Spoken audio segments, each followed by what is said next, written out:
Assalamualaikum warahmatullahi wabarakatuh.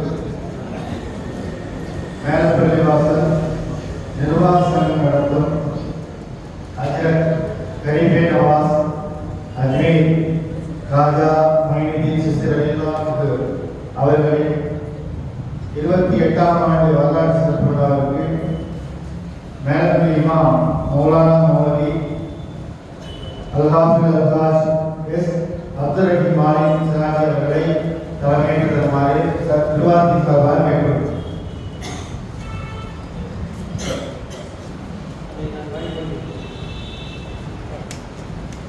அஸ்ஸலாமு அலைக்கும் வரஹ்மத்துல்லாஹி வபரகாத்துஹு. ஹஜ்ரத் கரீபே நவாஸ் அஜ்மீர் காஜா மொய்னுதீன் சிஸ்தி ரலியல்லாஹு தஆலா அன்ஹு கத்தஸல்லாஹு ஸல்லல்லாஹு அவர்களின் 28ஆம் ஆண்டு வரலாற்று சிறப்பு விழா துவக்க நிகழ்ச்சியாக மௌலானா மௌலவி அல்ஹாஜ் ஏஎம்எஸ் அப்துல் ரஹ்மான் ஆலிம் உலவி ஹசரத் கருதகை அவர்கள் இப்பொழுது கிராத்துவரை துவக்கி வைக்குமாறு உங்கள் துறையினர்கள் சார்பாக நான் அழைக்கிறேன்.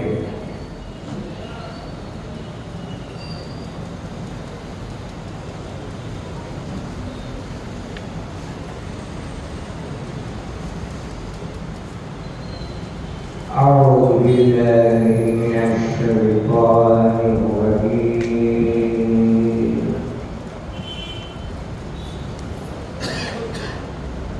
بسم الله الرحمن الرحيم.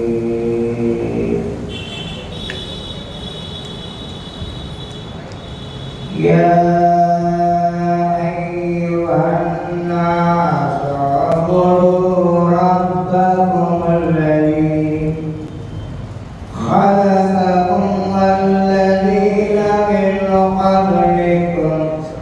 لعلكم تتقون الذي جعل لكم الأرض فراشا والسماء بناء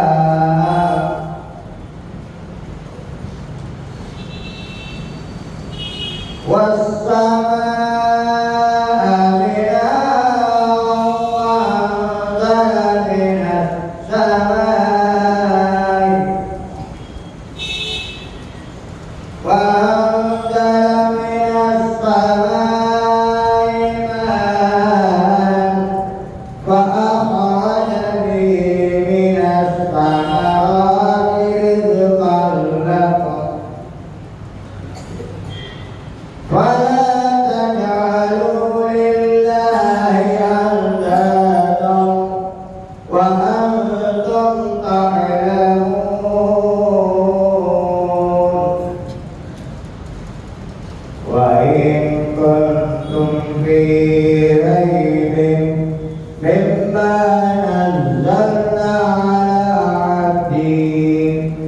فأتوا بسورة من مثله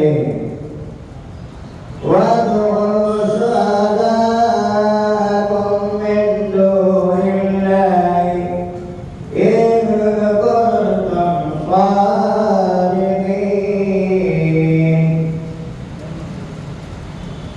فإن لم تفعلوا ولن تفعلوا فاتقوا النار التي وقودها الناس والحجارة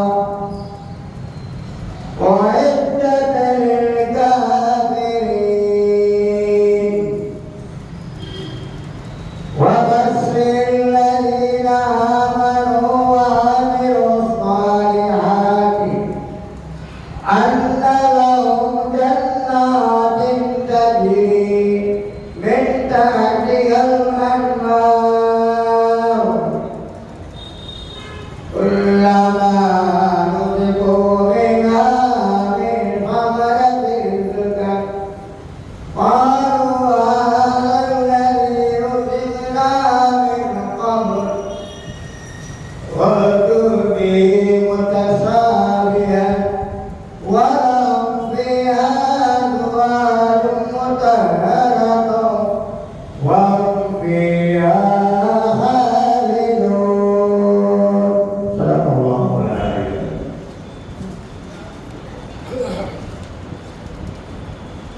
ஜஸாக்குமுல்லாஹு கைரல் ஜஸா இதைத்தாலே ஹஜரத் அவர்கள் அற்புதமான ஒரு சூரத்துல் பக்ராவிலே இரண்டாவது ருக்குவிலிருந்து துவங்கி அவர் ஒரு ருக்கு ஓதிவாங்களோடு கேட்கறதுக்கு ஆசைதான்.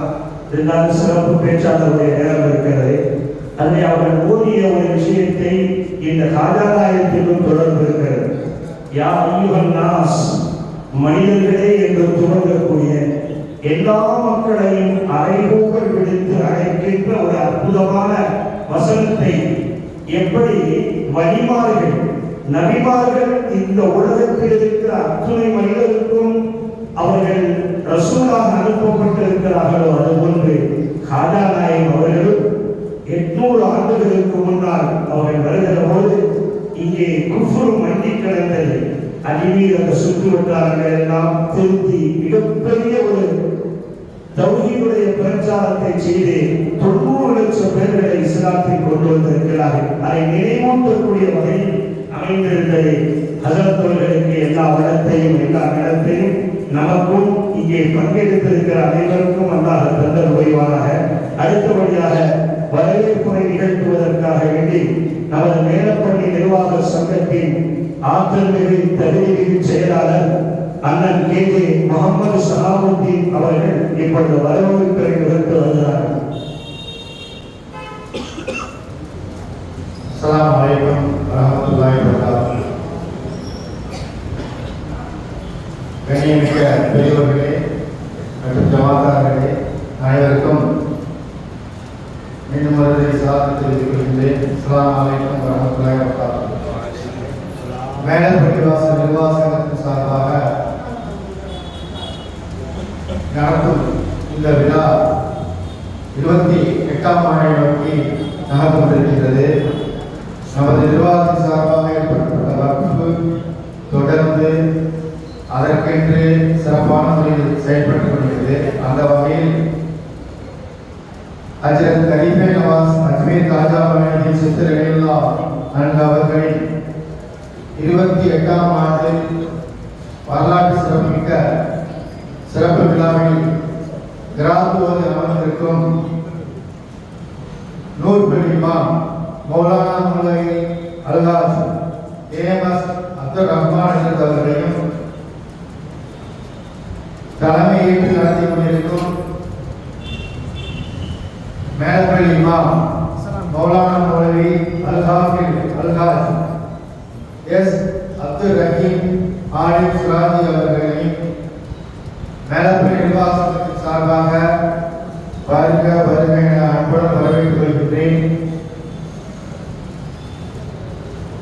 எங்களின் அழைப்பை ஏற்று சிறப்புரையாற்றி வருகை தந்திருக்கும் மன்பவுல்லா அரபிக் கல்லூரி முதல்வர் மௌலவி அல்ஹாஜ் ஏ முகமது அலி பாக்கவி அவர்களையும் இந்த நிகழ்வுக்கு பிறகு துவா ஓதி நிறைவு செய்ய காத்திருக்கும் ரஹ்மானியா தைக்கால் மஸ்ஜிதின் இமாம் மௌலானா மௌலவி அல்ஹாஃபிஸ் அல்ஹாஜ் டிஎம்ஏ முகமது இலியாஸ் ஹஜ்ரத் அவர்களையும் வருக வருக என்று வரவேற்பதுடன் இன்ஷா அல்லாஹ் இது போன்ற விழாக்கள் நமது வக்ஃபின் கீழ் தொடர்ந்து கியாம நாள் வரை நடைபெற அனைவரும் துவா செய்யுங்கள். இன்ஷா அல்லாஹ் தொடர்ந்து இது போன்ற விழாக்கள் சிறப்பாக நடைபெற துவா செய்யும் மீண்டும் கேட்டுக்கொண்டு நிறைவு செய்கின்றேன். அஸ்ஸலாமு அலைக்கும் வரஹ்மத்துல்லாஹி வபரகாத்துஹு. وعليكم السلام ورحمة الله وبركاته. جزاكم الله خير الجزاء في الدارين. வரவேற்பை நிகழ்த்திய அண்ணன் கேஜே முகமது சஹாபுத்தீன் பிபிஏ அவர்களுக்கும் மேலப்பள்ளி நிர்வாக சங்கத்தின் தலைவர், செயலாளர், முத்தவல்லி, உதவி முத்தவல்லி, உதவி செயலாளர், நிர்வாக குழு அங்கத்தினர்கள் அனைவர்களுக்கும் இந்த கியாமத்து நாள் வரை இந்த வரலாற்று சிறப்பு விழா நடக்க வேண்டும். இங்கே பங்கெடுத்திருக்கிற தாய்மார்களே, பெரியவர்களே, இளைஞர்களே, இங்கே பங்கெடுத்திருக்கிற மன்மோலா அரபிக் கல்லூரியில் பயிலும் மாணவர்களே, இன்னும் பங்கெடுக்க இருக்கிற வெளியில் கேட்டுக்கொண்டிருக்கிற அனைத்து முக்மீனான மக்கள்களும் ஆவலோடு நாம் சிறப்புரையை எதிர்பார்த்திருக்கிறோம். இங்கே எப்பொழுதுமே நாம் பயணம் செய்து கொண்டே இருக்கிறோம். ஹஸரத் அவர்களுடைய சிறப்புரையை உங்களை விட நான் அதிகமான ஆவலோடு எதிர்பார்க்கிறேன் என்பதை விடவும், நமக்கெல்லாம் தெரியும், 2 ஆண்டுகளுக்கு முன்னால் சின்னப்பள்ளியிலே ரமதானுடைய மாதத்திலே ஒரே ஒரு மாதத்தில் மன்மோலா அரபிக் கல்லூரியுடைய முதல்வர் மதிய பயானிலேயும் தப்சீரிலேயும் இரவு நேரத்திலேயும் ஜும்மா பயானிலேயும் கவர்ந்தெடுத்து, உண்மையிலேயே அவர்கள் அழகாக பேசக்கூடியவர்கள். நிர்வாக பெருமக்களுக்கு தெரியும், அழகாக பேசுகிற ஆற்றல் படைத்தவர்கள்.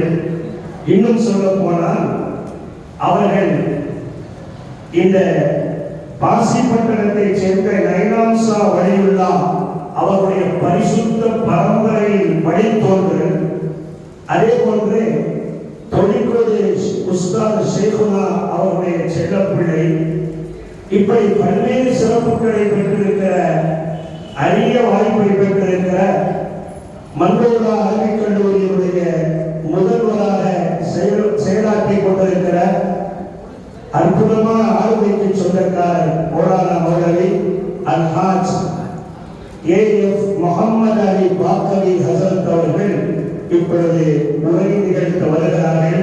அருமையான தாய்மார்களே, ஜமாத்தார்களே, நிர்வாக பெருமக்களே, அந்த உரையினை கேட்டு அதன்படி நாம் செயல்பட வேண்டும். காஜா முஹியுத்தீன் சிஷ்தி அறிஞர் கத்தஸல்லாஹு சிர்ருல் அஸீஸ் அவர்களுடைய இந்த உருஸ் 831ஆம் ஆண்டு இந்த ஆண்டு நடக்கிறது. அதே 6ஆம் பிறையிலே நாம் நடத்துகிறோம். தொடர்ந்து கியாமத்து நாள் வரை தொய்வில்லாமல் இது நடக்க வேண்டும். இங்கே குழுங்கி இருக்கக்கூடிய ஒவ்வொருவருக்கும் ஒவ்வொரு நாட்டங்கள், எண்ணங்கள், தேவைகள், கவலைகள் எல்லாம் இருக்கும். யா அல்லாஹ், புனிதமிக்க இந்த மஜ்லிஸின் பொருட்டால் 6 தினங்கள் அத்தாவுர் ரசூல் என்ற மௌலூதை ஓதி இன்றைக்கு பெருமானார் ஸல்லல்லாஹு அலைஹி வஸல்லம் புகழ்பாக்கள் உட்பட அனைத்தையும் கௌசுல் ஆலம் முஹியுத்தீன் அப்துல் காதிர் ஜிலானி கத்தஸல்லாஹு சிர்ருல் அஸீஸ் அவருடைய புகழ்பாக்களையும் ஷாவுலபின் நாயகத்தினுடைய புகழ்பாக்களையும் பாடி அல்லாஹ்விடத்திலே இறைஞ்சுகிற இந்த அற்புதமான சபை, அதுவும் நமது நிர்வாகத்திற்கு கிடைத்திருக்கிற 2 பொக்கிஷங்கள், ஷாவுலபின் நாயகம் நேரடியாக விஜயம் தந்து அவர்கள் துஆ செய்தலும், இதே அஜ்மீர் காஜா முஹியுத்தீன் சிஷ்தி நம்முடைய முன்னாள் செயலாளர், நமது பள்ளியினுடைய ஆற்றல்மிகு செயலாளர்கள் அவர்கள் வருடாவருடம் அஜ்மீருக்கு, ஏன் நம்ம ஊரில் பெரும்பகுதி போயிருப்பார்கள். ஒரு சிலர்கள் வேண்டால் போகாமல் இருக்கலாம். எனக்கும் வாய்ப்பு கிடைக்கவில்லை. அல்லாஹ் கபூல் செய்ய வேண்டும். இந்த சபையை வைத்து கேட்க வேண்டும். அஜ்மீர் காஜா நாயகத்தை போய் ஜியாரத் செய்கிற நசீபை அல்லாஹ் இந்த ஊர் மக்கள் எங்களுடைய சந்ததிகளுக்கு, எங்களுடைய மகல்லாவாசிகளுக்கு, உலக மக்களுக்கு அல்லாஹ் தர வேண்டும் என்ற துஆவோடு இப்பொழுது உங்கள் அத்துணை பேர்களின் சார்பாக ஹஸரத் அவர்களை பேச அழைக்கிறேன். இன்ஷா அல்லாஹ் 7:35க்கு வாக்கு சொல்லப்படும். அதற்கு 2 நிமிடங்களுக்கு முன்னால் ஹஸரத்துடைய பயான் முடிவடையும். இஷா தொழுகைக்கு பிறகு வழமைப்படி யாசீன் ஓதி நமது ஊர் மக்கள் அத்துணை பேர்களுக்கும், குறிப்பாக உலகிலே அடங்கியிருக்கிற அத்துணை பேர்களுக்கும் அஜ்மீர் காஜா முஹியுத்தீன் கரீபே நவாஸ் குதுபுல் ஹிந்த் வலியுல் ஹிந்த் சுல்தானுல் ஹிந்த் சுல்தானுல் அவுலியா அவர்களுடைய துஆ பரக்கத்து அனைத்தும் கிடைத்திட துஆ ஓதப்பட இருக்கிறார்கள். ஹஸரத் இலியாஸ் ஹஸரத் அவர்கள் அற்புதமான துஆ ஓத இருக்கிறார்கள். அதற்கு பின்னால் சீரடி தவறும் வழங்கப்படும். அனைத்து நிகழ்வுகளையும் தாய்மார்கள், பெரியவர்கள், இளைஞர்கள், சிறார்கள் அத்துணை பேரும் பங்கெடுத்து செல்ல வேண்டும் என்று அன்போடு நான் கேட்டுக்கொள்கிறேன். இப்பொழுது ஹஸரத் அவர்கள் பயான் செய்ய வருகிறார்கள். அஸ்ஸலாமு அலைக்கும் வரஹ்மத்துல்லாஹி வபரகாத்துஹு.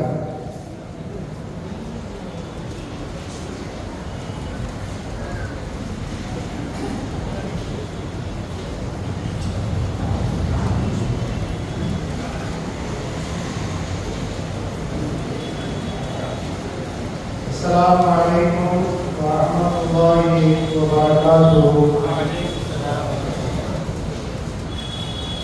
تواسلنا ببسم الله وبالهادي رسول الله وكل مجاهد لله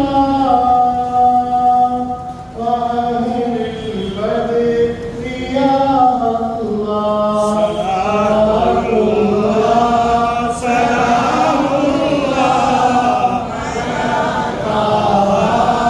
رسول الله. صلاة الله سلام الله ياسين حبيب الله. إلهي سلم الأمة من الآفات والنقمة ومن هم ومن غمة بأهل البدر يا الله. سلام الله سلام الله على طه رسول الله. صلاة الله سلام الله على ياسين حبيب الله. الحمد لله رب العالمين عدد خلقه ورضاء نفسه وزنة عرشه ومداد كلماته.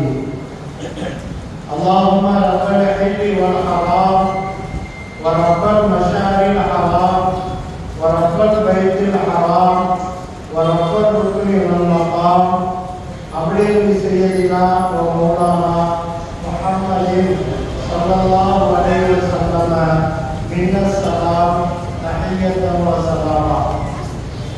اللهم صل على سيدنا محمد وعلى آل سيدنا محمد وبارك وسلم عليه.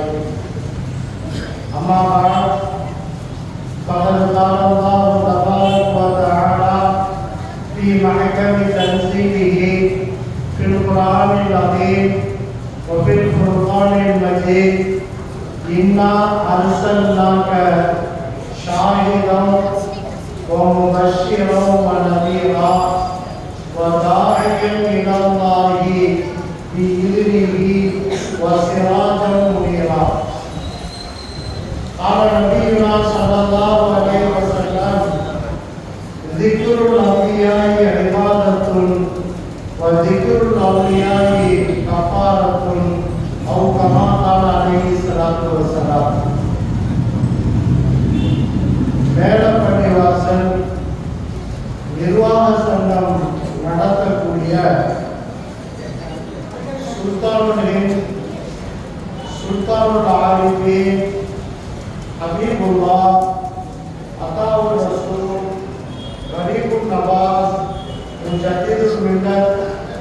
குத்துபுல் குத்துபுல் அவுலியா ஆரிஃபு பில்லாஹ் காஜா முஹைனுத்தீனுல் சிஷ்தி அல் ஹனஃபி அல் அஜ்மீரி கதஸல்லாஹு சிர்ருல் அஸீஸ் அவர்களுடைய 28ஆம் ஆண்டு வரலாற்று சிறப்பு விழாவிற்கு தலைமை பொறுப்பேற்று சிறப்பாக நடத்தி கொண்டிருக்கக்கூடிய இப்பள்ளியினுடைய கல்வி இமாம் ஹஜ்ரத் பெருமறை அவர்களே, கிராத் ஓதிய நூர் பள்ளியினுடைய இமாம் ஹஜ்ரத் அவர்களே, எனக்கு பின்னால் துஆவோடு இருக்கக்கூடிய தைக்கால் பள்ளியினுடைய இமாம் இலியாஸ் ஹஜ்ரத் அவர்களே, இங்கு வரவேற்புரை நிகழ்த்திய நிர்வாக பெருமக்களே, இந்த விழாவை சிறப்பாக தொன்று நடத்துவதற்காக வேண்டியுள்ளான எல்லா முயற்சிகளையும் இதுவரையும் எடுத்துக் கொண்டிருக்கக்கூடிய அனைத்து நிர்வாக பெருமக்களுக்கும் மன்னோடமா உடல் ஆரோக்கியத்தை கொடுத்து நீடித்த ஆயுளை கொடுத்து இந்த விழாவை கியாமத்து நாள் வரையிலும் நடத்தி வைப்பதற்காக தௌஃபீக் செய்வானாக என துஆ செய்வனாக. கண்ணியத்திற்கும் மரியாதைக்கும் உரிய பெரியோர்களே, காஜா நாயகனுடைய 28ஆம் ஆண்டு வரலாற்று சிறப்பு விழா நடைபெற்றுக் கொண்டிருக்கிறது. காஜா நாயகத்தினுடைய சிறப்பு பெயர்கள் அப்படின்னு நம்ம பார்த்தோம்னா சொல்லிக்கிட்டே போகலாம். காஜா நாயகத்தினுடைய ரசூலுல்லாஹ் வைத்த பெயர் காஜா முஹைனுத்தீன். அவங்க பேர் ஹசன். ரசூலுல்லாஹ் வைத்த பெயர் தான் காஜா முஹைனுத்தீன் என்பதும், வலியுல் ஹிந்த் என்ற பெயரும் ரசூலுல்லாஹுடைய நாவினால் மொழியப்பட்ட பெயர் காஜா முஹைனுத்தீன் என்பதும் வலியுல் ஹிந்த் என்ற வார்த்தை. முஹைனுத்தீன் அப்படின்னா என்ன அர்த்தம்? மார்க்கத்திற்கு உதவி செய்யக்கூடியவர்கள் அப்படின்னு அர்த்தம். இந்தியாவுடைய வழி, இந்தியாவுடைய இறைநேசர் என்று ரசூலுல்லாஹினால் அழைக்கப்பட்டவர்கள். அவங்க மௌத்தா போய் படுக்கையில் கிடக்கும் பொழுது அவருடைய நெற்றியில் அல்லாஹ்வினால் பொறிக்கப்பட்ட பெயர் வஃபாத்தாயிட்டார். அறை தாளிடப்பட்டுள்ளே வஃபாத்தாகி கிடக்கிறார்கள். முரீதுகள் எல்லாம் கதவை திறந்து உள்ளே செல்கிறார்கள். அங்கு அதற்கு காஜா முஹைனுத்தீன் சிஷ்தி அல் அஜ்மீரி கதஸல்லாஹு சிர்ருல் அஸீஸ் அவர்கள் வஃபாத்தாகி படுத்து கிடக்கிறார்கள். நெற்றியிலே எழுதப்பட்டிருக்கிறது. எழுதப்பட்ட எழுத்து ஒளியினால் பிரகாசித்தது. ஆனா ஹபீபுல்லாஹ், இவர் அல்லாஹ்வின் நேசர். மாத்தபி ஹுப்பில்லாஹ், அல்லாஹ்வின் நேசத்திலேயே, இறை நேசத்திலேயே இவர் மௌத்தாகி விட்டார் என்று அல்லாஹ்வினால் மலக்குமார்கள் எழுதி வைத்த வார்த்தை தான் ஹபீபுல்லாஹ் என்பது. காஜா நாயகனுடைய ரசூலுல்லாஹ் வச்ச பெயர் முஹைனுத்தீன். வலியுல் ஹிந்த் அல்லாஹ் வைத்த பெயர் ஹபீபுல்லாஹ். இவங்களுக்கு இன்னும் சிறப்பு பெயர் இருக்கு, அத்தாவுர் ரசூல். அல்லாஹ்வினால் கொடையாக கொடுக்கப்பட்டவர்கள். கரீபுன் நவாஸ், ஏழைகளின் பங்காளர், ஏழைகளுக்கு உதவி செய்யக்கூடியவர்கள் என்ற பல பெயருக்கு சொந்தக்காரர்கள். அதன் காஜா முஹைனுத்தீன் சிஷ்தி அல் அஜ்மீரி கதஸல்லாஹு சிர்ருல் அஸீஸ் அவர்கள் அவருடைய பெயருக்குரிய காரணங்களை சொன்னா சொல்லிக்கிட்டே போகலாம். அவங்களுக்கு இன்னொரு பெயர் உண்டு, தாஜுல் வாசிலின் என்று பெயர் உண்டு. இப்படி காஜா நாயகத்துக்கு சிறப்பு பெயர், ஏராளமான பெயர் உண்டு. கண்ணியத்திற்குரிய பெரியவர்களே, காஜா நாயகனுடைய வரலாற்றுக்கு உள்ளே நாம் செல்வதற்கு முன்னால் காஜா நாயகம் எவ்வளவு பெரிய சிறப்பிற்கு சொந்தக்காரர்கள் என்றால், உலகத்தில் வழிமாறுகளுக்கு அல்லாஹ் இதெல்லாம் நீங்க ஆதாரம் கேட்டீங்கன்னா நம்ம ஆதாரம் தான் சொல்ல முடியாது. வரலாற்றை நம்புறவங்களுக்கு நாம் பேசக்கூடிய பேச்சுக்கள் தான் வழிமாறுகள். முத்தசவ்விஃபீன்கள், தஸவ்வுஃப் வாசிகளை பற்றி, நாம் ஆன்மீகவாதிகளை பற்றி, மேன்மக்களை பற்றி பேசக்கூடியவர்களுக்கு ஆதாரம் கேட்டால் ஆதாரம் சொல்ல முடியாது. நம்புறவங்களுக்கு நாம் சொல்லக்கூடிய வார்த்தை வழிமாறுகளால் தொன்று தொட்டு சொல்லப்பட்ட செய்திகளை நாம் அடுத்தவர்களுக்கு பரப்புகிறோம். ஒவ்வொரு காலத்திலேயே அபுதார்கள் பதவிகளை உடைய வழிமார்கள் எல்லா காலத்திலையும் வாழ்வாங்க. வாழக்கூடிய வழிமார்களுக்கு அல்லாஹ் ஒவ்வொரு பதவியை கொடுப்பான். அதுல வழிமார்களுக்கெல்லாம் தலைவராக இருக்க அந்த காலத்தில் வாழக்கூடிய இருக்கிறோம் அப்படின்னா இந்த உலகத்தில் பல ஆயிரக்கணக்கான வழிமார்கள் வாழ்வார்கள். அவங்க யாரு வழியுண்டா அல்லாஹ்வுடைய நேசர் யாரு அப்படின்னு நமக்கு தெரியாது. ரசூலுல்லாஹையும் நபிமார்களை மட்டும்தான் அல்லாஹ் நமக்கு அறிமுகப்படுத்துவார். வழிமார்களை பொறுத்தவரையிலும் நமக்கு யார் வழி என்று தெரியாது. அல்லாஹ் மறைத்து வைத்திருக்கக்கூடிய கன்சே மஹ்பியா அவர்கள் மறைத்து வைக்கப்பட்ட பொக்கிஷங்கள் வழிமார்கள். யார் வழிமார்கள் என்று தெரியாது. அந்த வழிமார்கள்ல வாழக்கூடிய வழிமார்களில் அல்லாஹ் ஒரு தலைவரை ஏற்படுத்துவான். அவர்கள் தான் கௌஸ் ஹாதர் சபா. அந்த காலத்துடைய கௌஸ் அவர்கள் தான், குத்துபும் அவர்கள் தான். எல்லா காலத்திலையும் ஒரு கௌஸ் இருப்பாங்க. அவங்க வஃபாத் ஆயிட்ட இப்போ ஒரு பிரச்சனைனா வழிமார்களுடைய ஆட்சி நம்ம நினைக்கிறோம் எல்லா ஆட்சியும் நான் ஓட்டு போட்டு தேர்ந்தெடுத்தேன், இவர் பிரதமர், இவர் முதல்வர், இவர் கவுன்சிலர், இவர் ஊராட்சி மன்ற தலைவர் நம்ம நினைக்கிறோம். நம்மெல்லாம் நம்முடைய கல்வ ஆளக்கூடிய வழிமார்கள் தேர்ந்தெடுக்கிறார்கள். யார் தலைவரா வரணுங்கிறத வழிமார்களுடைய மஷவராவுல யார் முடிவாகுதோ அவர் தான் தலைவர். அந்த ஊருக்கு இருக்கட்டும், அந்த பகுதிக்கு இருக்கட்டும், பள்ளியுடைய தலைவராக இருக்கட்டும், இதெல்லாம் நாம் தேர்ந்தெடுக்கும் பதவிகள் அல்ல, வழிமார்களால் கொடுக்கப்படக்கூடிய பதவி. எல்லா வழிமார்களும் பிரச்சனைகளை அந்த காலத்துடைய கௌதரத்தில் வந்து சொல்வார்கள். அவங்க தீர்த்து வைப்பாங்க. அவங்க ஒப்பாத்தாயிட்டு அந்த கௌதங்கிற பதவி போயிடும். அதுக்கப்புறம் அவங்களுக்கு பவர் கிடையாது. ஆனா 4 வழிமார்கள் மட்டும் மௌத்தானதற்கு பின்னாலும் கௌத்தாக வாழ்கிறார்கள் என்று நமக்கு மேல்மக்கள் சொல்லி தர்றாங்க. அது 4 பேர்ல ஹஜ்ரத் முஹையத்தீன் அப்துல் காதிர் ஜிலானி கதஸல்லாஹு சிர்ரஹுல் அஸீஸ் அவர்கள், காஜா முஹையத்தீன் சிஷ்தி அல்-அஜ்மீரி கதஸல்லாஹு சிர்ரஹுல் அஸீஸ் அவர்கள், இப்ராஹிம் தசூகி, அஹ்மதுல் பதவி. இந்த 4 வழிமார்களும் வஃபாத்துக்கு பின்னாலும் கௌஸாக வாழ்கிறார்கள். ஒரு பிரச்சனை அப்படின்னா இன்னைக்கு உள்ள வழிமார்கள் எல்லாம் வழியினுடைய தலைவர் கௌத்திடத்தில் போய் சொல்லணும். ஆனா இவங்களுக்குலாம் என்ன பவர்னா இப்பவும் அவங்க செயலாற்ற முடியும். இப்பொழுதும் அவர்கள் நினைத்தால் எதை வேண்டுமானாலும் ஆற்ற முடியும் சக்தியை அல்லாஹ் இந்த கௌத்திகளுக்கு கொடுத்திருக்கிறார். வஃபாத்துக்கு பின்னாலும் கௌஸாக இருக்கக்கூடிய சக்தியை பெற்றவர்கள் ஹஜ்ரத் காஜா முஹையத்தீன் சிஷ்தி அஜ்மீரி கதஸல்லாஹு சிர்ரஹுல் அஸீஸ் அவர்கள். அவ்வளவு பெரிய மகிமைக்கு சொந்தக்காரர் காஜா நாயகம் அவர்கள். அவங்க பிறந்தது குராசான் அப்படிங்கிற ஊர்ல. இது இப்ப சொல்றதா இருந்தா ஆப்கானிஸ்தான், குராசான்ங்கிற ஊரு இப்ப ஆப்கானிஸ்தான்ல காப்பகுதியே ஈரான்ல முக்கால் பகுதி இருக்கு. இப்ப இருக்கிற இந்த குராசான் அப்படிங்கிற இந்த ஊர்ல தான் ஹஜ்ரத் காஜா நாயகம் அவர்கள் 537ஆம் ஆண்டு பிறந்தார்.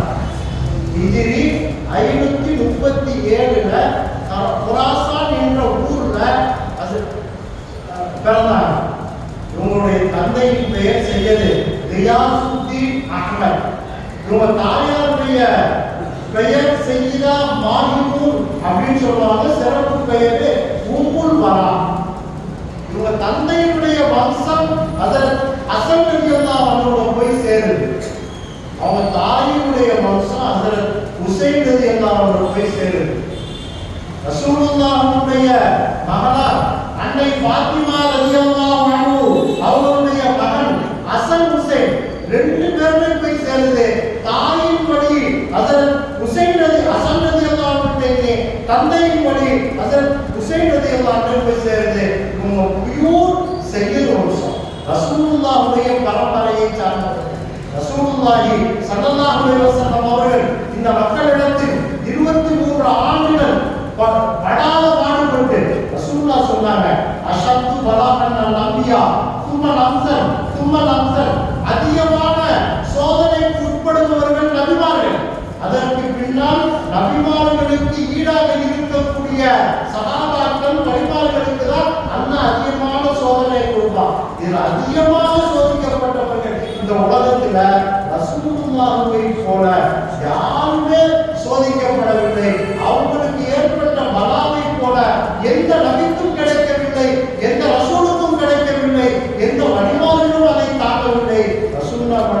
எவ்வளவு சோதனைக்கு உட்பட்டார்கள். எல்லா அழைப்பையும் கொடுத்து விட்டு ரசூலுல்லாஹ் அந்த மக்களிடத்தில் சொன்ன வார்த்தை என்ன தெரியுமா? ஒமா அஸ்அலுக்கும் அலைஹி அஜ்ரா.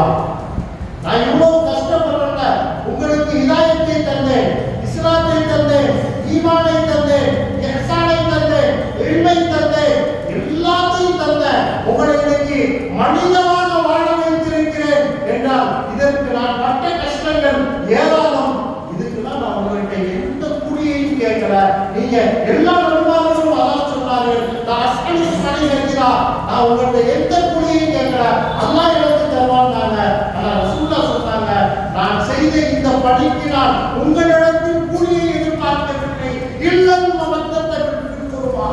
என் சொந்தக்காரங்கள, என்னுடைய சொந்தத்தை நீங்கள் பிரியப்பட வேண்டும். நீங்க எனக்கு பகரம் செய்ய வேண்டும் என்றால், நீங்கள் எனக்கு பகரம் செய்ய வேண்டும் என்று ஆசைப்பட்டால், நான் உங்களுக்கு செய்த இவ்வளவு நன்மைக்கும் நீங்கள் எனக்கு பகரம் செய்ய வேண்டும் என்றால் எனது குடும்பத்தை நீங்கள் நேசியுங்கள். ரசூலுல்லாஹ் சொன்னார், ரசூலுல்லாஹ்வுடைய குடும்பத்தை நான் நேசிக்க வேண்டும். அந்த சையத் வம்சத்துல அஹ்ல பைத்தில் வந்தவர்கள் தான் ஹஜ்ரத் காஜா முஹைனுத்தீன் திஷ்டியில் அஜ்மீரி கதஸல்லாஹு சிர்ரஹுல் அஸீஸ் அவர்கள். நம்ம லேசா காஜாவுடைய பிறப்பு, அவங்க எங்க பிறந்தாங்க, எப்படி அஜ்மீருக்கு வந்தாங்க அப்படிங்கிறத கொஞ்சம் லேசா பார்த்துட்டு நம்ம காஜா நாயகனுடைய முழு வரலாற்றுக்கு செல்ல ஆசைப்படுகிறேன். காஜா நாயகனுடைய அக்கா அம்மா, காஜா நாயகனுடைய தந்தை 15 வயசுலேயே ஒப்பாத்தாயிட்டார். தாயாரும் சிறு வயதிலேயே ஒப்பாத்தாகிவிட்டார்கள். அனாதையாக நிறுத்தப்பட்ட அதற்கு காஜா நாயகம் அவர்கள் தந்தை வழியாக கிடைத்த ஒரு திராட்சை தோட்டத்தில் விவசாயம் செய்து தன்னுடைய வாழ்க்கையை நடத்தி கொண்டிருக்கிறார். ஒரு பெரிய தோட்டம், யாரிடத்திலும் கையேந்தும் அளவிற்கு காஜா நாயகத்தை அவர்களின் தந்தை விட்டு செல்லவில்லை. ஒரு பெரிய திராட்சை தோட்டம். ஒரு நாள் திராட்சை தோட்டத்துல காஜா நாயகன் தண்ணி இறைச்சிட்டு இருக்கிறார். இறைச்சிட்டு இருக்கும்போது ஒரு பெரிய மனிதர் வருகிறார். பெரியவங்க வந்த உடனே காஜா நாயகன் ஓடி போய் அவங்கள உபசரித்து அழைத்து வந்து அமர வைத்து ஒரு திராட்சை கொத்த பறிச்சுட்டு வந்து அவங்கள்ட்ட கொடுக்குறாங்க. பெரியவர்களை நாம் மதிக்க வேண்டும், மரியாதை கொடுக்க வேண்டும். நம்ம பெரியவங்களை எந்த அளவுக்கு மதிக்கிறோமோ அந்த அளவுக்கு நம்முடைய வாழ்க்கை உயரும். இதுக்கு நான் எடுத்துக்காட்ட ரொம்ப தூரம்லாம் போக வேணாம். இந்த ஊர் கூத்தாநல்லூர் இன்று வரலாற்றில் சின்ன சிங்கப்பூர்னு இதுக்கு பேர் வாங்க. ஏங்க வாங்கணும்? என்ன காரணம் சொல்லுங்க? பேசுகிறேன், ஒன்றும் தப்பு இல்லை, நான் தான் பேசுறது. நாகூர் ஷாவுலி பாதுஷா நாயகர் அந்த ஊருக்கு வந்தாங்க. வந்த இடத்துல அவங்க குடிக்கிறதுக்கு தண்ணி கேட்ட பொழுது நாம் கீரையினால் செய்யப்பட்ட கஞ்சை கொடுத்தோம். பாஷா நாயகர் சந்தோஷப்பட்டு இந்த மக்களுக்காக வேண்டி துவா செஞ்சுட்டு போனாங்க. அதற்கு பின்னால் இந்த ஊர் வளர்ந்தது. இந்த ஊரில் இருப்பவர்களுக்கு அல்லாஹ் சென்று இந்த உலகத்தை அள்ளி கொடுத்தான். இந்த உலக வாழ்க்கையை விசாலமாக்கினான். இன்னைக்கு இந்த ஊர்ல தண்ணி பற்றாக்குறை இல்லாம இருக்கிறதுக்கு காரணம் நானும் பாஷா நாயகனுடைய துவா தான். அவங்க துவா எப்படி நமக்கு கிடைச்சது அப்படின்னா, பாஷா நாயகன் வந்த இடத்துல நாம் அவர்களை உபசரித்தோம். அது போல வந்த பெரியவரை காஜா நாயகன் திராட்சை பழத்தை கொடுத்து அவங்களை கவனிக்கிறாங்க. எந்த அளவு கவனிக்கிறாங்கன்னா, யார் என்றே தெரியாத ஒருவர் வருகிறார். இவ்வளவு கவனிக்கிறாங்கன்னு சந்தோஷப்பட்டு அந்த பெரியவங்க அவங்க வரலாற்றில் அவங்களுடைய பெயரை எடுக்கும் பொழுது இப்ராஹிமுல் கந்தூசி ரஹ்மத்துல்லாஹ் அவர்கள் வந்து சாப்பிட்டுட்டு வரலாற்றில் அவங்க ஒரு பழத்தை கொடுத்தாங்கன்னு வருது. இன்னொரு செய்தியாக ஒரு ரிவாயத்துல எள்ளினால் செய்யப்பட்ட ஒரு இனிப்பு பண்டம் எழுதுறாங்க. நம்ம இப்ப எடுக்கிறதா எள்ளு உண்டை அதை தன்னுடைய வாயால் கடித்து விட்டு அதில் காஜா நாயகன் கையில கொடுத்தார். இதை சாப்பிடுமா அப்படின்னு கொடுத்தார். காஜா தங்கள் அவர்கள் அதை வாங்கி மென்று சுவைத்து சாப்பிட்டார்கள். உள்ள இறக்குன அடுத்த நொடிய கொடுக்கும் போதே காஜா நாயகன் கையில இப்ராஹிமுல் கந்தூசி அவர்கள் கொடுக்கும் பொழுது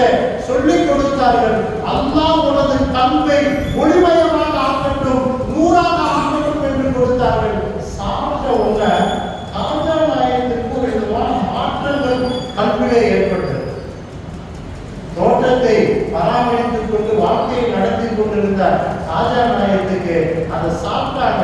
அவங்க கடிச்சிட்டு கொடுத்த அந்த எள்ளுருண்டையை சாப்பிட்டதற்கு பின்னால் மாற்றம் ஏற்பட்டது. வழிமாறுகளுடைய உமிழ் நீர் இருக்கிறது, அதற்கு அல்லாஹ் அபரிமிதமான ஆற்றலை வைத்திருக்கிறார். ஸல்லல்லாஹு அலைஹி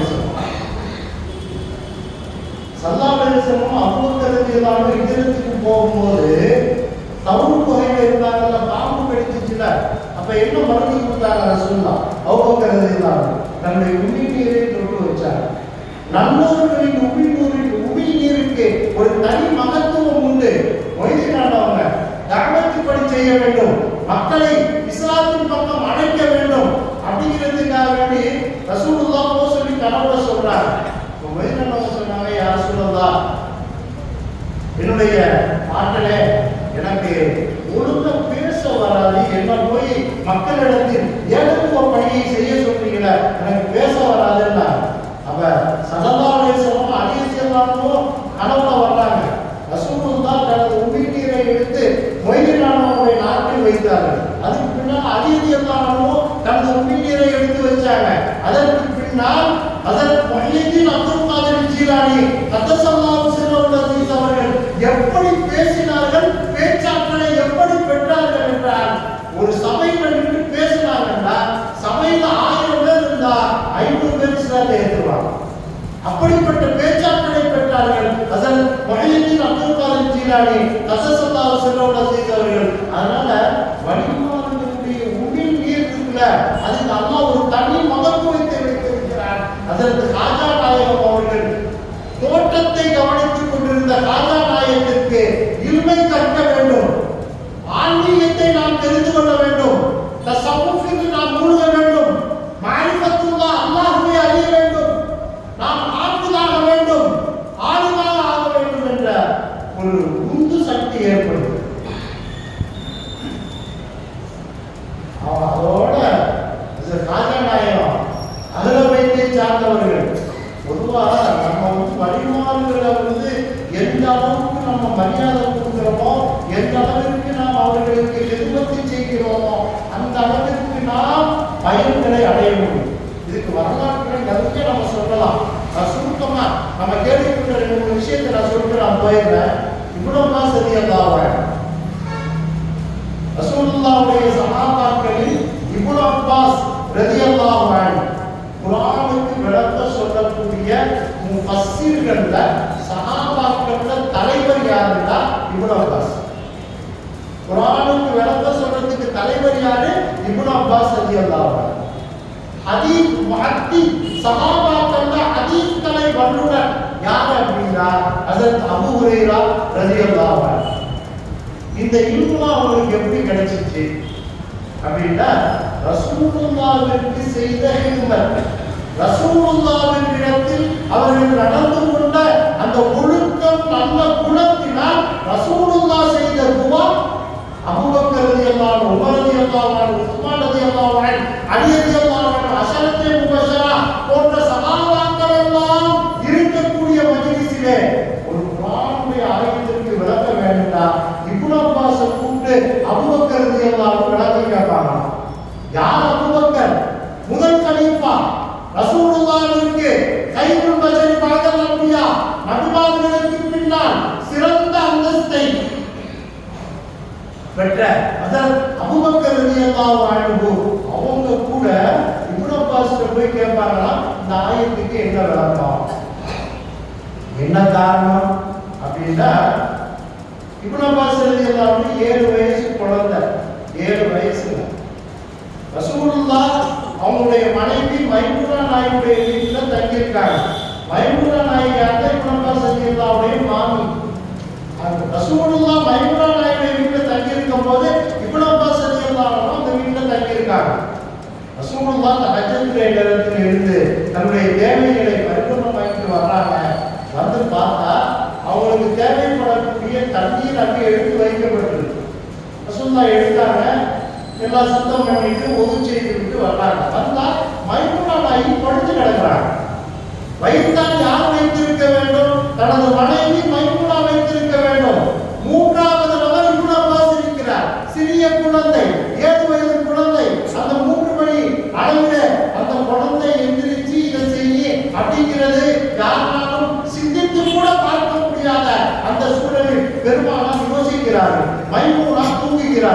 யார் இந்த தண்ணீரை வைத்தது? இப்போ மைமுனாவை எழுப்பி கேட்கிறாங்க, மைமுனா நீ அந்த தண்ணி வைத்த? நான் வைக்கல. அப்ப யார் வச்சாங்க? நீங்களும் வைக்கிற, நானும் வைக்கிறேன்டா. இந்த படத்தில் இருக்கிற சின்ன குழந்தை தான் வைத்திருக்க வேண்டும் என்று சொன்ன உடனே இப்னு அப்பாஸ் ரலியல்லாஹு வச்சுட்டு தெரியாம அவங்க படுத்துக்கிட்டாங்க. இப்ப ரெண்டு பேரும் பேசுறதை கேட்டுட்டு ஹஜ்ரத் இப்னு அப்பாஸ் ரலியல்லாஹு அன்ஹு ரசூலுல்லாஹ் எந்திரிச்சு அஞ்சு தக்பீர் கட்டின பின்னாடி எழுந்து போய் ஓது செஞ்சுட்டு அவங்க வந்து ரசூலுல்லாஹ் பின்னாடி எடுத்து தொழுதாங்க. தொழுது முடிச்ச உடனே கேட்டாங்க, நீ தான் தண்ணி வச்ச? ஆமாண்ணா. ரசூலுல்லாஹ் சந்தோஷம் அடைந்து, ரசூலுல்லாஹ்வுடைய உள்ளம் பூரிப்படைந்து, அந்த குழந்தை இப்னு அப்பாஸின் தலையில் கை வைத்து இப்படி துஆ செய்தார்கள், அல்லாஹும்ம அல்லிம்ஹுல் கிதாப், இறைவா இவருக்கு குர்ஆனின் ஞானத்தை கொடுப்பாயாக, வஃபக்கிஹு ஃபித்தீன், மார்க்க ஆற்றல் மிக்க அறிஞராக இவரை ஆக்கியருள் புரிவாயாக என்று துஆ செய்தார்கள். துஆ செய்ததனுடைய பயன் எத்தனை லட்சம் சஹாபாக்கள் இருந்தாலும் குர்ஆனுக்கு விளக்கம் சொல்லக்கூடிய தலைவர் ஹஜ்ரத் இப்னு அப்பாஸ். ஏன் இந்த ஆற்றலை பெற்றார்கள்? இந்த இல்மு அவங்களுக்கு எப்படி கிடைத்தது என்றால், அவங்க மதிக்கக்கூடியவர்களை மதித்தார்கள், மரியாதை கொடுக்கக்கூடிய பெண்மக்களை மக்களுக்கு மரியாதை கொடுத்தார்கள். யாருக்கு ஹிதமத் செய்ய வேண்டுமோ, பணிவிடை செய்ய வேண்டுமோ அவர்களுக்கு பணிவிடை செய்தார்கள். அதனால் அந்த அந்தஸ்தை பெற்றார்கள். அதுபோன்று அபூ ஹுரைரா ரலியல்லாஹு அன்ஹு அவர்களுக்கு அல்லாஹ் ஹதீஸ்களை வல்லுநராக, இன்னைக்கு ஹதீஸ் கிதாப் எடுத்து பாருங்க, ஒரு 10 ஹதீஸ் வருதுன்னா அதுல கண்டிப்பா 2 ஹதீஸ் அபூ ஹுரைரா ரலியல்லாஹு அன்ஹு வாய் செஞ்சிருப்பாங்க. நீங்க தமிழ் புத்தகங்களை கூட எடுத்து பாருங்களேன், அபூ ஹுரைரா ரலியல்லாஹு அன்ஹு அவர்களை தொட்டு அறிவிக்கப்படுகிறது இருக்கும். பெரும்பாலான ஹதீஸ் அபூ ஹுரைரா ரலியல்லாஹு அன்ஹு தான் அறிவிச்சாங்க. காரணம் என்ன அப்படின்னா, எல்லா சஹாபாக்களும் தங்களுடைய வாழ்க்கையை அமைத்துக் கொள்வதற்காக வேண்டி மதீனாவாசிகள் எல்லாம் விவசாயம் பண்ணாங்க, மக்காவாசிகள் எல்லாம் வியாபாரத்திற்காக வேண்டி அண்டை நாடுகளுக்கு சென்றார்கள், ஷாம் போன்ற நாடுகளுக்கெல்லாம் சென்றார்கள். ஆனா அபூ ஹுரைரா ரலியல்லாஹு அன்ஹு எங்கேயுமே போகல, சம்பாதிக்கவே இல்லை. ரசூலுல்லாஹ் தான் அவங்களுடைய இருப்பிடமே. ஸல்லல்லாஹு அலைஹி வஸல்லம் இருக்கக்கூடிய இடத்தில் இருப்பார்கள். வழிவந்தால் எழுதிக் கொள்வார்கள், மரணம் விட்டுக் கொள்வார்கள், ஹதீஸை சொன்னால் மரணம் விட்டுக் கொள்வார்கள். இதுதான் அவங்களுடைய வேலையே. ஒரு நாள் ரசூலுல்லாஹ் வந்தாங்க, யா ரசூலல்லாஹ் இன்னி சமிஅத்து மின்க ஹதீஸன் கதீரா, நான் நிறைய அதிகமான ஹதீஸ்களை உங்களிடமிருந்து நான் கேட்கிறேன் யா ரசூலல்லாஹ். ஆனா அந்த ஹதீஸ்லாம் மறந்து போயிடுது, ஞாபகம் இருக்க மாட்டாது அப்படின்ட்டு ஹஜ்ரத் அபூ ஹுரைரா ரலியல்லாஹு அன்ஹு அவர்கள் ரசூலுல்லாஹ் வந்து சொல்லும் பொழுது ஹஜ்ரத் ஸல்லல்லாஹு அலைஹி வஸல்லம் அவர்கள் அவங்க போட்டிருந்த அந்த துண்டை எடுத்து விரிச்சு காட்டுங்கன்னா விரிச்சு காட்டார். ரசூலுல்லாஹ் மானசீகமான முறையில் ஏதோ ஒன்றை அள்ளினார்கள். அள்ளி அந்த துண்டில் போட்டு உன்னுடைய நெஞ்சோடு அணைத்துக் கொள்ள அபூ ஹுரைராவே நெஞ்சோடு அணைத்துக் கொள்கின்றார்கள். அணைச்சிக்கிட்டாங்க. அம்மா நசீத்து செய்யம் பாடு, அதற்கு பின்னால் நான் எந்த அதீதையும் மறப்பதில்லை. மரத்தில் அடித்த ஆணையை போன்று பெருமானார் எந்த அதீதை சொன்னாலும் உடனே எனது உள்ளத்தில் பதிந்து விட்டது என்று அபூ ஹுரைரா ரிவாயத்து செய்யறாங்கன்னா, இதெல்லாம் ஏன் கிடைச்சிச்சுன்னா பெரியவர்களை மதிச்சாங்க. அதுபோல அதன் ராஜா நாயகம் வந்த இப்ராஹிம் கந்தூசியை மதிச்சாங்க, மரியாதை கொடுத்தார்கள், ஹிதமத் செய்தார்கள், பணிவிடை செய்தார்கள். அதனால் அவர்கள் கொடுத்து சென்ற பரிசு கல்வியில் ஒளி ஏற்பட்டது. அதோட ஆன்மீகத்தை தேடி தொடர்ந்தாங்க. இருந்த தோட்டத்தை வித்தாங்க. வித்துட்டு பாதியை சதக்கா செஞ்சாங்க, பாதியை தர்மம் செஞ்சாங்க, பாதியை கையில் எடுத்தாங்க, அப்படியே சென்றாங்க. இதே ஒவ்வொரு ஊரா போனாங்க. நான் இந்த தொடரை அவங்க எந்தெந்த ஊருக்கெல்லாம் போனாங்க அப்படிங்கிற தொடரை நான் சொல்றேன்னா அதுக்கே நேரம் ஆகிட்டு போயிடும். அவங்க சமர்கந்துங்கிற ஊர்ல போய் தான் ஆலிமானாங்க. ஆலிமான ஆனது சமர்கந்தி.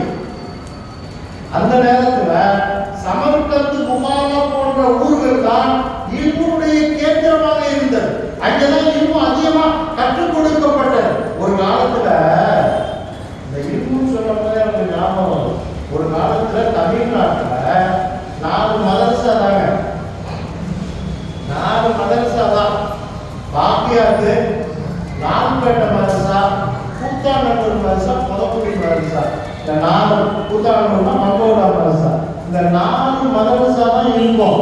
அன்னைக்கு இல்முடைய கேந்திரம் பேரூர், லால்பேட்டை, கூத்தாண்டூர், புதக்குடி, இதுதான்.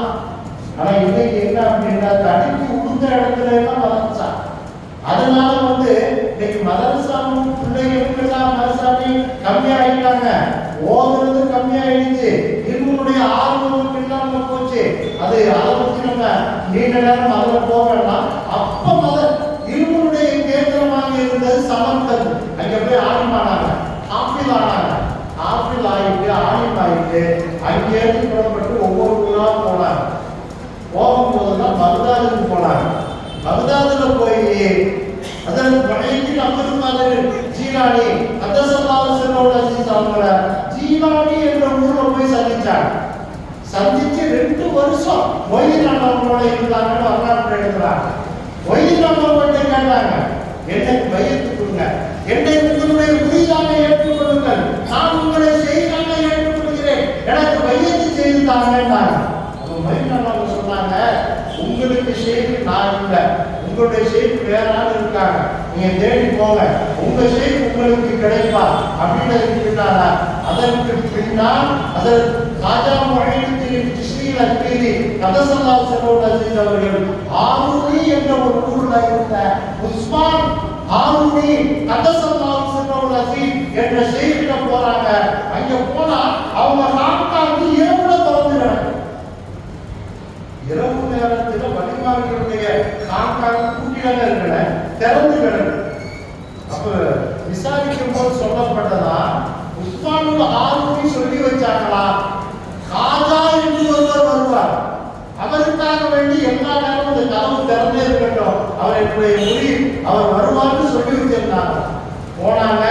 அவருடைய 20 வருஷம் ஆன்மீகத்தை கற்றார். நேரம் நெருங்கிடுச்சு, ரொம்ப நேரம் பேசவும் முடியல. அந்த ஆன்மீகத்தை அவங்க கற்கும் போது அவங்களுக்கு பல நற்குணங்களை அவங்க இயற்கையாகவே செய்யறது வம்சம், அதுல போய் ரசூலுல்லாஹ்வுடைய வம்சம் நல்ல ஒரு சிறந்த குணத்தை கொடுத்திருந்தார். ஆனா உஸ்மானுல் ஹாரூனி அதை இன்னும் நல்ல தீட்டினாங்க. எந்த அளவுக்கு தீட்டினாங்க அப்படின்னா சிறந்த குணங்களை ஏற்படுத்தினாங்க. அதற்கு ராஜா நாயகத்தை எந்த அளவுக்கு சொல்ல வச்சாங்கன்னா, சூரியனை போல கருணை உள்ளவனாக மாற வேண்டும் என்று மக்களிடத்தில் ராஜா நாயகம் உபதேசம் செஞ்சாங்க. அப்ப அவங்க எவ்வளவு கருணை, சூரியனுடைய வெளிச்சம் இவங்க வீட்டுக்கு தான் போகணும், இவருக்கு தான் செல்ல வேண்டும் என்று பாகுபாடில்லை, எல்லோருக்கும் சமமாக செல்லும். அதுபோல நாம் எந்த அளவுக்கு கருணை உள்ளவர்களாக இருக்க வேண்டும், சூரியனை போல கருணை உள்ளவர்களாக இருக்க வேண்டும் என்று அதன் ராஜா நாயகம் சொல்லுவாங்க. அவங்களுடைய வாழ்க்கை வரலாற்றுல எந்த அளவுக்கு அவங்க சிறந்த பண்பை குணத்தை பெற்றார்கள் என்று சோதிக்க வேண்டும் என்பதற்காக வேண்டி உஸ்மானுல் ஹாரூனி ஒரு நாள் ஒரு பரிசு வைக்கிறார். உஸ்மானுல் ஹாரூனி ராஜா நாயகத்துடைய ஷேக் குருநாதர் உஸ்மானுல் ஹாரூனி ஒரு பரிசு வைக்கிறார். இரவு இஷா தொழுவதற்கு பின்னால சீடர்களை அமர வைத்து எல்லா சீடர்களையும் சொன்னாங்க, நாளை காலையில இந்த பள்ளியில இந்த உஸ்மான் ஹாரூனியுடைய இந்த பள்ளியில் யார் சுபூ தொழுகிறாரோ அவருக்கு சொர்க்கம் வாஜிபுன்னார். எப்படி ஒரு மனிதர் சொர்க்கம் வாஜிபுன்னு சொல்ல முடியும்? இதெல்லாம் கேட்கக்கூடாது, இதெல்லாம் பேசினா இது நம்ம நிறைய பேசலாம். சொர்க்கம் வாஜிபுன்னார். சோதனையான சொற்கள் சொல்லிட்டு சொன்னாங்க, இதை வெளியே சொல்பவருக்கு நரகம் வாஜிப் என்றார். நாளைக்கு இந்த பள்ளியில சுபூ தொழுபவருக்கு சொர்க்கம் வாஜிப், வெளியே சொன்னா இங்க இருக்கிறவங்க மட்டும்தான் இதை மனசுல வச்சுக்கிறேன், வெளியே யாருமே சொல்லக்கூடாது, சொன்னால் அவருக்கு நரகம் வாஜிப் என்றார். அடுத்த நாள் சுக்கூல பார்த்தா பெருநாளை விட கூட அதிகம். ஏன்னா அந்த ஹாரூனி என்ற அந்த ஊர்ல உஸ்மானே ஹாரூனி ரலியல்லாஹு அன்ஹு ஒரு சிறந்த சூஃபி, பிரபலமானவங்க, பெரிய வலியுல்லா, எல்லாருக்கும் தெரியும். உஸ்மான் ஹாரூனி ரலியல்லாஹு அன்ஹுடைய பள்ளியில் தொழுதால் சுபூ தொழுதால் சொர்க்கம் வாஜிபுன்னு கேள்விப்பட்டு எல்லாரும் வந்துட்டாங்க. சுபூ முடிஞ்சு ஃபஜ்ர் தொழுகை முடிந்தது, சீடர்களை அமர வைத்தார்கள். உஸ்மான் ஹாரூனி கேட்டாங்க, இதை யாருக்கு போய் வெளியே சொன்னதுன்னா, அங்க இருக்கக்கூடிய சீடர்களுக்கு எவ்வளவு ஒருவர் சொல்லாமல் இவ்வளவு மனிதர்கள் இந்த பள்ளிக்கு தொலை வந்திருக்க மாட்டார்கள். சொன்னது யார் என்று கேட்டார். எல்லா முரீதின்களும் நான் சொல்லல ராஜா நாயகத்துக்கு சொன்னாங்க. ஷேகனா நான் தான் சொல்றேன். ஒவ்வொரு வீடா இரவு முழுவதும் ஒவ்வொரு வீடாக தட்டி காலையில் சுபு உஸ்மானுல் ஹாரூனி ரலியல்லாஹு அன்ஹுடைய பள்ளியில சுபு தொழுபவருக்கு சொர்க்கம் வாஜிப் என்று நான் தான் இந்த ஹாரூன் என்ற ஊர்ல எல்லா வீட்களையும் போய் கதவை தட்டி இரவு முழுவதும் சொன்னவன் நான் நரகம் வாஜிப்னு சொன்னா இல்லையா? இந்த வெளியே சொன்னால் நரகம் வாஜிப் என்று சொன்னா இல்லையா? ஏன் வெளியே சொன்னார் என்று ராஜா நாயகத்தை கேட்கும்போது ராஜா நாயகன் சொன்னாங்க, ஷேக் அவர்களே, இந்த மக்கள் எல்லாம் நரகத்தில் இருந்து நான் சொர்க்கத்தில் இருந்தால் அந்த சொர்க்கம் எனக்கு சொர்க்கம் அல்ல, அது நரகம். அதனால்தான் நான் நரகத்திற்கு சென்றாலும் பரவாயில்லை, இந்த மக்கள் எல்லாம் சொர்க்கம் செல்ல வேண்டும் என்ற உயர்ந்த கருணை பண்புள்ளவர்களாக ராஜா மொழியின் சிஸ்டிகள் அஜ்மீரி கதசல்லாஹு அலைஹி அவர்கள் உஸ்மானுல் ஹாரூனி பதில் சொன்ன உடனே உஸ்மானுல் ஹாரூனி சொன்னாங்களா, இதை சோதிப்பதற்கு தான் நான் சொன்னேன், நீங்க தான் இதை சொல்லியிருப்பீங்கன்னு எனக்கு தெரியலையே.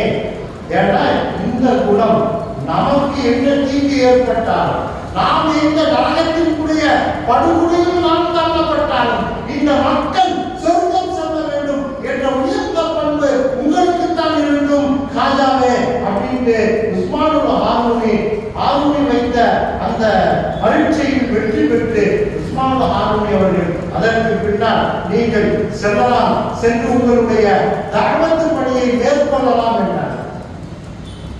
உஸ்மானுல் ஹாரூனி அனுமதி கொடுத்துட்டாங்க. போறாங்க, மக்காவுக்கு போனாங்க, மதீனாவுக்கு போனாங்க. மக்காவுக்கு போய் ஹஜ் செஞ்சாங்க. மதீனா இதுக்கு இடையில நிறைய ஊர்களுக்கு போனாங்க. அதுதான் நான் சொன்னேன், நிறைய வழிமார்களை சந்தித்தார்கள். நிறைய இடங்கள்ல சில்லா இருந்தாங்க. அதெல்லாம் நம்ம சொல்றதுக்கு நேரம் இல்லை. போனாங்க, மதீனாவுக்கு போய் அஸ்ஸலாமு அலைக்கும் வ ரஹ்மத்துல்லாஹி வ பரகாத்துஹு யா ரசூலல்லாஹ் அப்படின்னு சொன்ன உடனே ரசூலுல்லாஹ்வுடைய ரவுதாவில் இருந்து கஸ்தூரி மனத்தோடு பதில் வந்தது, வ அலைக்கும் ஸலாம் யா வலியலிருந்து. இந்திய நாட்டினுடைய வழியே, இந்திய நாட்டினுடைய வலியுல்லாஹ்வே, உனக்கு அல்லாஹ்வின் சலாம் உண்டாகட்டும் என்று ஹஜ்ரத் ஸல்லல்லாஹு அலைஹி வஸல்லம் பதில் சொன்னாங்க. பதில் சொல்லிட்டு அவங்கள இந்தியாவுல போய் நீ தஅவத் பணி செய்ய வேண்டும் என்று அனுமதி கொடுத்தார். அதுக்கு பின்னால அவங்களுக்கு இந்தியா எங்க இருக்குன்னே தெரியாது. அவங்க பிறந்தது ஈரான் அந்த பகுதியில், அவங்க சுற்றி வந்தது சமர்கந்து, புகாரா, பக்தாது, மக்கா, மதீனா, அந்த அரபு நாடுகள் தான் தெரியும், இந்தியாவே தெரியாது. இந்தியாவுக்கு போனோம்னா கையில ஒரு தப்பை கையில எடுத்து, தப்பு முத இந்தியாவுக்குள்ள வந்தது ராஜா நாயகத்து மூலமா தான். கையில தப்பை எடுத்துக்கிட்டு அப்படியே வர்றாங்க. வந்து அப்போ உள்ள இந்தியாங்கிறது பங்களாதேஷ், பாகிஸ்தான், இலங்கை இதெல்லாம் சேர்ந்த இந்தியா. பாகிஸ்தான் வர்றாங்க, லாகூர் வர்றாங்க. இப்படி வந்துதான் அஜ்மீர் வந்து சேர்ந்தார். அஜ்மீருக்கு வர்றாங்க. வந்து அஜ்மீருக்கு வந்து சேர்ந்ததிலிருந்தே அவர்களுக்கு பல சோதனை. அஜ்மீருக்கு வந்து இறந்துறாங்க. அஜ்மீருக்கு வரப்போகும்போது லாகூர் வழியா வந்தாங்களா இல்லையா? அவங்க வரலாற்றுல எழுதுறாங்க, எல்லா வழிமார்களும் எல்லா நபிமார்களும் பிரச்சாரம் பண்ணி இஸ்லாத்தின் பக்கம் அழைத்தார்கள். சில பேர் எழுத்தால் மக்களை இஸ்லாத்தின் பக்கம் அழைத்தார்கள். சில பேர் நல்ல குணங்களை வைத்து மக்களை இஸ்லாத்தின் பக்கம் அழைத்தார்கள். ஆனா காஜா நாயகி இஸ்லாத்தின் பக்கம் அழைத்தது ஒரு வினோதமான செய்தி. யாரையெல்லாம் காஜா நாயகம் பார்த்தாங்களோ, யாரையெல்லாம் பார்த்தாங்களோ அத்தனை இஸ்லாம் கிடைத்தது. அனைவரும் மூமினாக ஆனார்கள். காஜா நாயகத்தின் கையை பிடித்து யாரெல்லாம் பையத்து செய்தார்களோ எல்லாரும் வலியுல்லாவா ஆனார். ஏன் தேசங்களாக மாறினார்கள். வந்தாங்க, அஜ்மீருக்கு வந்தாங்க. வரப்போகும்போது ஏற்கனவே லட்சக்கணக்கான மக்கள் இஸ்லாத்தை ஏற்றுட்டாங்க. கூட ஒரு 300-400 பேர் படையோடு தப்பு அடிச்சுக்கிட்டே அஜ்மீருக்குள்ள வந்து நுழையிறாங்க. நேரம் ஆயிடுச்சு, நான் முடிவுக்கு வரேன். அஜ்மீருக்குள்ள வந்து நுழையிறாங்க. வந்து நுழைந்தா அப்ப ஆட்சி செய்து கொண்டிருந்த ஆட்சியாளர் ஹஜ்ரத் காஜா நாயகத்தை அங்க வந்து இருக்க விட மாட்டாங்க. காஜா நாயகத்தை இருக்க விடாம அந்த ஊரை விட்டு வரப்படுகிற எல்லா தந்திரங்களையும் மேற்கொள்கிறார். அப்பொழுது தலபால் போன்ற மந்திரவாதிகளை அனுப்பி வைக்கிறார். அனுப்பி வச்சு காஜா நாயகத்தை அந்த இடத்த கூட தூரமாக்குகிறார். என்ன காரணம் அப்படின்னா, பிருத்திவிராஜ் அப்படிங்கிற அரசர் தான் அப்ப டெல்லி அஜ்மீரை ஆண்டு கொண்டிருந்தவர். அந்த அரசருடைய தாயார் வந்து இந்த குறி சொல்ற பொம்பளை, இந்த குறி பார்க்கிற பொம்பளை. அந்த பெண் சொல்லியிருந்து அந்த தாயார், பிருத்திவிராஜுடைய தாயார் சொல்லியிருந்தாங்கன்னா, ஒரு சித்தர் வருவார், ஒரு ஃபக்கீர் வருவார், அவர் அஜ்மீர் என்ற இடத்துல வந்து தங்குவார். அவர் மூலமா ஒரு ஆட்சிக்கு ஆபத்து ஏற்படுத்தார் சொல்லிட்டாங்க அம்மா. அதுல இருந்து பயந்துகிட்டே இருந்தாலும் அது வந்து அஜ்மீர் நாயகம் வந்து அஜ்மீர்ல வந்து இருக்கிறாங்க. இந்த செய்தி பிருத்திவிராஜ் என்ற அரசருக்கு செல்கிறது. அதை விரட்டுவதற்காக வேண்டி பல படையை அனுப்பி வைக்கிறார். தோல்வி அடைகிறார். கடைசியில் தனபால் அப்படிங்கிற ஒரு மந்திரவாதி அனுப்பி வைக்கிறார். ஏன்னா இவர் செய்யற வேலையெல்லாம் பார்த்தா மந்திரம் மாதிரி அவருக்கு தெரிஞ்சிருக்கு. காஜா நாயகத்தை யாரு படையெடுத்து வந்தாலும் காஜா நாயகம் ஒரு எண்ணம் வச்சிருந்தார். தன்னுடைய சீடர்களை அமர வைத்து ஒரு எண்ணம் வச்சிருந்தார். அந்த எல்லையை தாண்டி யாருமே வரல. யார் வந்தாலும் அந்த கோட்டில கால வச்சா மயக்கம் அடைந்து கீழே விழுந்து விடுவார். எத்தனையோ படையை அனுப்பினார். கடைசியில் மந்திரவாதிகளை அனுப்பினார். பாலராஜன் ஒரு மந்திரவாதி வந்தான். வந்து அந்த கோட்டில கால வச்சா கால் விளக்காம போய் கீழே விழுந்துட்டான். காஜா நாயகத்தை மன்னிப்பு கேட்டான், மன்னிச்சுக்கிறீங்க, நான் தெரியாம பண்ணேன், இல்லைன்னா உங்களுக்கு தீங்கு செய்ய மாட்டேன்னா. சரி போன விட்டுட்டாரு. காஜா நாயகம் ஒரு ஏரியுடைய கரையில் தங்கி இருந்தார்கள். அந்த கரையில போய் தங்கிட்டு அங்கே போய் மந்திரம் செய்தான். பாம்புகளை ஏறி விட்டான் மந்திரம் செய்து. எல்லாம் அந்த காட்டுல இருந்த எல்லா பாம்புகளும் அஜ்மீர் நாயகம் போய் தங்கி இருந்த போது அந்த இடம் காட்டு பகுதி, மலை பகுதி, எல்லா பாம்பும் வந்துச்சு. காஜா நாயகம் ஒரு கோடு கொண்டு வச்சிருந்தாங்க. தன்னுடைய சீடர்கள் தங்குவதற்காக வேண்டிய ஒரு இடத்தை நேமிச்சு கோடு கொண்டு வச்சிருந்தாங்க. வந்த பாம்புகள் எல்லாம் காஜா அந்த கோட்டை தாண்டி உள்ளே வந்தார். வந்துட்டு எல்லாம் திரும்பி ஓடி போச்சு. அதற்கு பின்னால் தனபால் என்ற அந்த மந்திரவாதி தன்னை இருந்த மான் தோல் மேல ஏறி உட்கார்ந்து அப்படியே பறந்து வானத்தில் அப்படியே பறந்தான். அந்த சீடர்கள் எல்லாம் சொன்னாங்க, புரியுதுங்கெல்லாம் காஜா நாயகமே இப்படி பறக்கிறான், மேல செருப்பு எடுத்து தூங்கி இருக்காங்க. அவன் பறக்க செருப்பால் அடித்தது தனபாலை. அடி வாங்கி கடைசியில் காஜா நாயகனுடைய காலில் வந்து விழுந்தார் தனபால். விழுந்துட்டு அஷ்ஹது அல்லா இலாஹ இல்லல்லாஹ் வ அஷ்ஹது அன்ன முஹம்மதர் ரசூலுல்லாஹ் என்று தனபால் யாரை விரட்ட வந்தானோ அந்த தனபால் ஈமான் கொண்ட அப்துல்லா என்று பெயரை மாற்றி காஜா நாயகனுடைய ஃபக்கீர்கள் ஒரு ஆளாக மாறினார். இதுதான் வரலாறு. காஜா நாயகம் இஸ்லாத்தை பரப்புவதற்காக வேண்டி இந்தியாவுல அவங்க பட்ட கஷ்டங்கள் அதிகம். அதை பத்தி அதான் அரசால் கொடுக்கப்பட்ட துன்பங்கள் அதிகம். அதையெல்லாம் வெற்றி கொண்டு ஏறத்தாழ 300 லட்சம் பேரை இன்னைக்கு இந்தியாவில் இன்னைக்கு நம்ம வந்து பாகிஸ்தானோட சேர்ந்து இன்னைக்கு இந்தியா இருந்திருந்தா, பங்களாதேஷ் பாகிஸ்தான் இருந்தா இன்னைக்கு இந்தியா இஸ்லாமிய நாடு. இன்று இந்தியா இஸ்லாமிய நாடு. அந்த அளவிற்கு ஒரு பரந்த ஒரு இஸ்லாமிய சாம்ராஜ்யத்தை உருவாக்கிவிட்டு அது காஜா நாயகம் அவர்கள் தன்னுடைய 90வது வயசுல 627 ரஜபிறை 6 அன்று வஃபாத்தானார்கள். வஃபாத்தாகும் பொழுது ஆலா ஹபீபுல்லாஹ் மாத்தபி ஹுப்பில்லாஹ் என்று அவருடைய நெற்றியிலே எழுதப்பட்டு அல்லாஹ்விற்கு பிரியமான ஒரு நல்லடியாராக இந்த உலகத்தை விட்டு பிரிந்தார்கள். கரீபுன் நவாஸ், ஏழைகளின் பங்காளர், ஏழைகளுக்கு உதவி செய்யக்கூடிய காஜா நாயகம் அவர்கள் அல்லாஹ் அவர்களின் மூலமாக எல்லா பைலான்களையும் பெற்று அவர்கள் எந்த இஸ்லாத்திற்காக வேண்டி பாடுபட்டார்களோ அந்த இஸ்லாமிய மார்க்கத்தின்படி வாழக்கூடிய அஹ்லு சுன்னத் வல் ஜமாஅத்துடைய கொள்கைப்படி வாழக்கூடிய நன்மக்களாக அல்லாஹ் உங்களையும் என்னையும் அலைஹி வஸல்லம். வாஹிரு தஅவானா அனில் ஹம்துலில்லாஹி ரப்பில் ஆலமீன். அஸ்ஸலாமு அலைக்கும் வ ரஹ்மத்துல்லாஹி வ பரகாத்துஹு. வலைக்கும் ஸலாம் வரஹ்மத்துல்லாஹி வபரகாத்துஹு. அற்புதமான முறையில் அவர்கள் வழிபாட்டுடைய பரம்பரையில் உதித்தவர் வழித்தோன்றல் என்பதால் அழகான முறையில் அவர்கள் சொல்லியிருக்கிறார்கள். நமது நிர்வாக பெருமக்களின் சார்பாகவும் இங்கே பங்கெடுத்திருக்கக்கூடிய அத்துறைகளின் சார்பாகவும் ஜஸாக்குல்லாஹு அஹ்ஸனல் ஜஸாய். அல்லாஹ் எல்லா வளத்தையும் எல்லா நலத்தையும் நீடித்த ஆயுளையும் அவர்களுக்கும் நமக்கும் நம்முடைய தாய்மார்களுக்கும் நம்முடைய மனைவி மக்களுக்கும் எல்லா தேவைகளையும் நிறைவேற்றி தந்தவர் புரிவானாக. இன்ஷா அல்லாஹ் இஷாவுக்கு பிறகு யாசீன் ஓதி துஆ ஓதி தபர்ருக் சீரனை வழங்கப்பட இருக்கிறது. கடைசி வரை இருந்து செல்லுமாறு நிர்வாக பெருமக்களின் சார்பாக அத்தனை இவர்களையும் கேட்டுக்கொள்கிறேன். அஸ்ஸலாமு அலைக்கும் வரஹ்மத்துல்லாஹி வபரகாத்துஹு.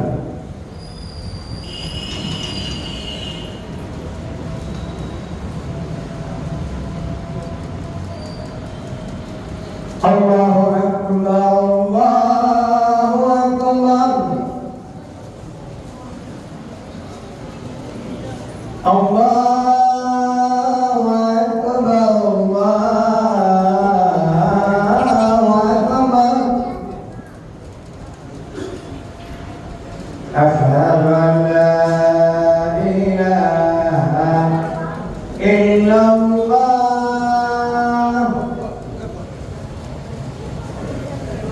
Asyhadu an la ilaha illallah.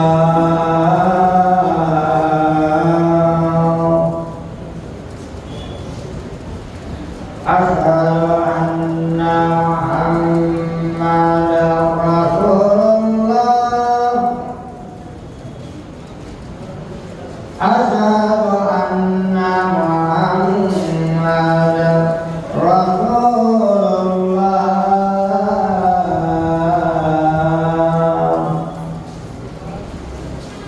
Hayya 'alal salat.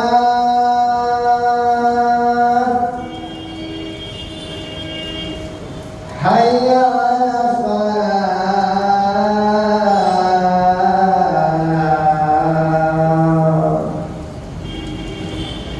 Hayya